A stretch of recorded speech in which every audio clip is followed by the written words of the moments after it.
باب المواقیت. مواقیت یہ جمع ہے لیکن اس کی وضاحت کی ضرورت نہیں، خود صاحب کتاب نے انہوں نے جو ہے اس کی وضاحت کر دی رحمہ اللہ. المواقیت جمع میقات. مواقیت میقات کی جمع ہے. مواقیت جمع ہے میقات کی. والمراد ہونا، میقات کہتے ہیں زمان اور مکان کو.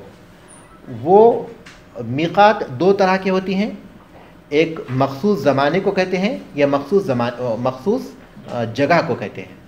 مخصوص جگہ کو بھی میقات کہتے ہیں، وہ جو کام کرنے کی جگہ ہے اس کو بھی میقات کہتے ہیں، اور وہ جو کام کرنے کا زمانہ ہے، وقت ہے، اس کو بھی میقات کہتے ہیں. نماز میں جب ہم کہتے ہیں مواقیت الصلاۃ تو اس سے میقات زمانی مراد ہوتی ہے عام طور پر. میقات زمانی یعنی نماز کے اوقات. اور جب حج میں مواقیت الحج جب کہتے ہیں تو وہ میقات مکانی مراد ہوتے ہیں، وہ مقامات جہاں سے ہم حج کا احرام باندھتے ہیں عام طور پر. ورنہ حج میں بھی میقات زمانی ہے، مخصوص زمانے ہی میں ہم حج کا احرام باندھ سکتے ہیں. لیکن عام طور پر جو معروف ہے وہ یہ کہ حج میں جب ہم مواقیت الحج جب کہتے ہیں تو وہ میقات مکانی مراد ہوتے ہیں، وہ مقامات مراد ہوتے ہیں جہاں سے ہم احرام باندھتے ہیں. جب نماز میں مواقیت الصلاۃ کہتے ہیں تو نماز کے اوقات مراد ہوتے ہیں، جس میں فرض نماز کے اوقات وہ مراد ہوتے ہیں. والمراد ہونا، اور یہاں مراد ہے المواقیت الزمانیہ، زمانی اوقات. التی ہی المقدار المحدد، جو مخصوص یا محدود کیا ہوا مقدار ہے، محدود کی ہوئی مقدار ہے. زمانہ اس سے مراد میقات زمانی ہے جو کہ محدود کیا ہوا وقت ہے، محدود کی ہوئی مقدار ہے. لفعل الصلاۃ المفروضات وغیرها، فرض نمازوں اور اس کے علاوہ دیگر نمازوں کے پڑھنے کے لیے. فرض اور دیگر نمازوں کے پڑھنے کے لیے جو وقت محدود کیا گیا ہے اس سے مراد ہے میقات سے. المواقیت جمع میقات، مواقیت جمع ہے میقات کی. والمراد ہونا، اور یہاں مراد ہے المواقیت الزمانیہ، زمانی میقاتیں. التی جو کہ ہیا وہ مقدار ہیں، المحدد مقرر کی ہوئی، محدود کی ہوئی. لفعل الصلوات المفروضات، فرض نمازوں کے ادائیگی وغیرہ اس کے علاوہ کے لیے، یعنی دوسری. ایک ریکویسٹ ہے کہ آپ یہ پورا اعراب لگا کے پڑھا جائے، کبھی آپ چھوڑ دیتے ہیں آپ. اچھا وہ دخول وقت اب اس کے لیے وہ دخول وقت المفروضہ، داہ کو چھوڑ دیجئے کیونکہ وہاں رکیں گے. اگر میں اعراب لگایا بھی تو ٹھیک ہے نا، تو کوئی بات نہیں. ورنہ میں عام طور پر جب پڑھتے ہیں وہ دخول وقت المفروضتی هو الشرط الثانی، اور فرض نماز کے وقت کا داخل ہونا یہ دوسری شرط ہے. وہ دخول وقت المفروضتی، اور فرض نماز کے وقت کا داخل ہونا، هو الشرط الثانی وہ دوسری شرط ہے. من شروط الصلاۃ، نماز کے اوقات میں سے، نماز کے شرائط میں سے. نماز کے شروط میں سے دوسری شرط کیا ہے؟ وقت. اس کا مطلب یہ ہوا کہ اگر ہم یہ فرض کرتے ہیں کہ ظہر کی نماز کا وقت شروع ہوتا ہے 11:20 پر، اگر کوئی شخص 11:19 پر نماز پڑھتا ہے تو اس کی نماز نہیں ہوگی کیونکہ نماز ایک میقاتی عبادت ہے، اس کے لیے زمانہ مقرر کیا گیا ہے، اس وقت سے لے کر اس وقت تک. تو اس وقت میں وہ ادا کریں گے تو ہی ہوگی، اس سے پہلے یا اس کے بعد ادا کریں گے تو پھر وہ نماز نہیں ہوگی. اس کے بعد کے احکام مختلف ہوں گے لیکن اس کا جو وقت ہے وہ مقرر ہے، فلاں وقت سے لے کر فلاں وقت. ہر نماز کا ہی معاملہ ہے. کچھ لوگ کہتے ہیں سفر پر جانا ہے 5 منٹ باقی اذان میں کہتے ہیں پہلے پڑھ لیتے. نہیں، وقت جب سفر میں جانا تو اس کے احکام اپنے ہیں. جب تک دیکھیے، جب تک وقت داخل نہیں ہوتا، نماز کے شرائط میں سے ہے. اس کا مطلب یہ ہے کہ اذا فات الشرط فات المشروط، جب شرط فوت ہو گیا یعنی شرط جب حاصل نہیں ہوا تو مشروط بھی حاصل نہیں ہوتی. نماز جو ہے، نماز کے لیے یہ چیز شرط رکھی گئی ہے. جب یہ شرط پوری نہیں ہوگی تو وہ چیز جو شرط کے اوپر رکھی گئی وہ کیسے پوری ہوگی؟ تو وہ پوری نہیں ہو سکتی. ضروری ہے کہ وقت، یہ مطلب ہے شرط کا، کہ اس کے بغیر وہ عبادت نہیں ہوتی، یہ شرط ہے. الحدیث الاول عن ابی عمرو الشیبانی واسمہ سعد بن ایاس. عن ابی عمرو الشیبانی واسمہ سعد بن ایاس قال حدثني صاحب هذا الدار واشار بيده الى دار عبد الله ابن مسعود. عبد لکھا ہوا ہے، اس میں اللہ کا اضافہ کیجئے، عبداللہ ابن مسعود. قال سألت رسول اللہ صلی اللہ علیہ وسلم ای الاعمال احب الى اللہ عز وجل قال الصلاة على وقتها قلت ثم ای قال بر الوالدین قلت ثم ای قال الجهاد في سبيل الله